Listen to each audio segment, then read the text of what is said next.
Welcome to Environment and to this chic shop in the centre of London. I'm not here, however, to buy home decorations. Hi, can I get 4 green grenades, please? Hi, sure you can. Do you want some gift wrapping with them? Oh no, I'm going to use those right away. Cool. Get ready for a show that is bringing out the big guns, like these seed bombs I've just got my hands on. This week we're going to bring you a variety of the unconventional weapons in the environmentalists' fight. We'll be meeting the militants. Some guerrilla gardeners will be showing us how to wage a war on neglect and concrete. Next, we'll be joining a couple of jinkies, men and women who have green intentions, no kids, deciding not to have a family in order to protect the planet. And finally, it's across to Indonesia, where the Badwi tribe is trying to limit its adoption of mod cons and keep traditions that are in harmony with nature. Well, this seed bomb can be used by guerrilla gardeners, and here in London, Richard Reynolds is pretty much the leader of that group.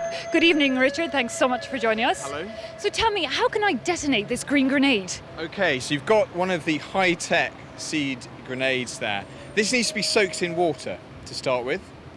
And then, well, you more or less could throw it anywhere. As long as it's going to be fairly damp over the next few weeks afterwards, that has got all it needs. The seeds, the soil, a good bit of air in there. Just throw it wherever you see potential. Just like that? I guess so, yes. You've just made my flower bed even nicer. Well, Richard Reynolds there, the leader of the group, but he's not alone. Let's take a guerrilla gardener's tour around London.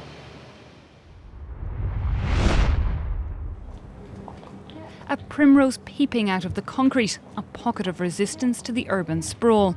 Armed with gloves, watering can and pruning shears, Richard Reynolds is a vandal with vegetation.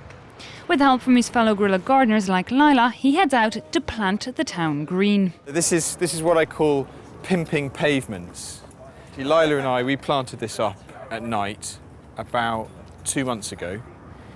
And then we met, by chance, the owner of that pub. And now he's looking after it. I mean, he's watering it. So we'll go on to the next one. These green-fingered militants spot arable land all over the concrete jungle. After sowing the seeds, they maintain the flower beds they create, weeding and watering them every week. But while they can take pride in the height of their sunflowers, their work is illegal. Unfortunately, what we are doing is criminal damage. And the police have stopped and questioned me several times, but I've so far never been arrested. The last stop on this evening's mission is a traffic island that has come up smelling of lavender. One of the bigger patches transformed by London's guerrilla gardeners, it's here that Layla first got dug in. I came along actually to this patch here on a cold September evening and did my first guerrilla gardening. I really enjoyed talking to the people I met. I really enjoyed getting covered in mud and rain. On this summer day, a little watering is done to make sure these plants don't die of thirst, and a tweet is sent to the guerrilla gardening online community. The internet helping to spread the seeds of the movement. In March 2006, this was just an ordinary scrubby South London traffic island. But then I had an idea. Let's turn it into a guerrilla garden lavender field. This video has gone round the world, watched across the UK, France, Spain and Norway. And Richard Reynolds doesn't stop there. Even while on a trip to Georgia, he paused not to smell, but rather to plant some flowers, before stumbling across another example of guerrilla gardening in a parking lot on the outskirts of the city. Don't just leave your footprints behind, is this man's motto, but a few flowers as well. Each baby born in Britain will, during his or her lifetime, born roughly about 2.5 acres of old oak woodland. That's larger than Trafalgar Square here in London. Those figures come from the Optimum Population Trust, a body that believes the Earth can only support so many of us. Indeed, the idea to not have kids in order to protect the planet is growing, with some people so convinced of their convictions they're opting for sterilisation.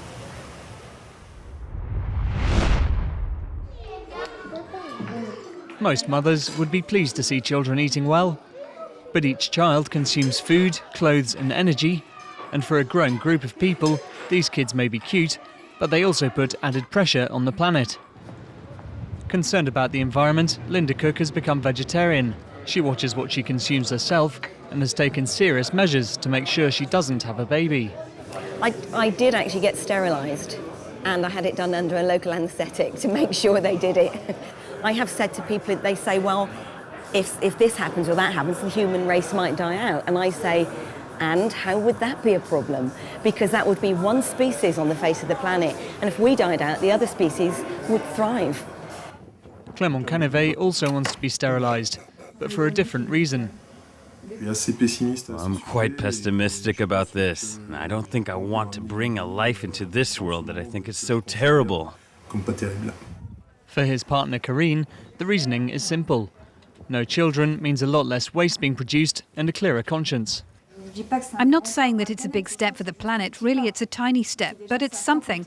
Not to mention that the child will have children who will themselves have children who will have children, so several generations will be polluting the planet.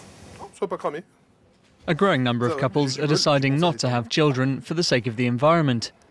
Known as GINKs or jinkies, the acronym stands for Green Intentions, No Kids. But the option to adopt can still be acceptable to them. They often say to me that they would perhaps find it easier to adopt children. As in the case of adoption, the child already exists. It may appear extreme, but in the face of the scale of human environmental destruction, some people see not having children as the only rational option. Well, we're now on the banks of the Thames, where scores of volunteers have come out to try and clean up man's mess. Dozens of pieces of plastic have been found, but it's not just that. There's been bicycles, tyres and even a refrigerator. Modern man leaves a lot behind, but there are some people who want to reject all that and stay in harmony with nature. We cross now to Indonesia and visit the Badwi tribe.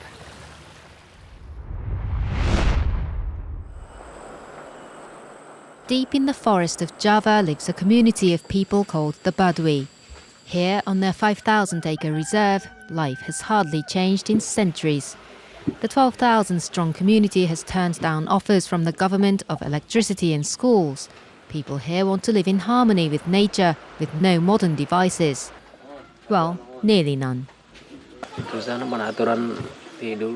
It's hard to keep up our traditions. It's like a trade-off between personal needs and tradition. Samani uses his phone to manage his clothes business. Until a few years ago, the Badwi didn't need to trade with the outside world because they were completely self-sufficient. Some keep more strictly to tradition. The 500 or so inner Badwi live in villages that are completely forbidden to outsiders. I want to stay in Inner Badwi because we have a harmonious life, close to nature, very relaxing. The temptations of the modern world might have brought some change for the Badwi. But one thing that hasn't changed is their respect for nature. Well, that brings us to the end of this special edition of Environment, brought to you from London. A big thanks to everyone who worked on the show, notably the man on the other side of this camera, James André. Thanks also to our producer, Young Jim. I hope you enjoyed, and I'll see you again next time.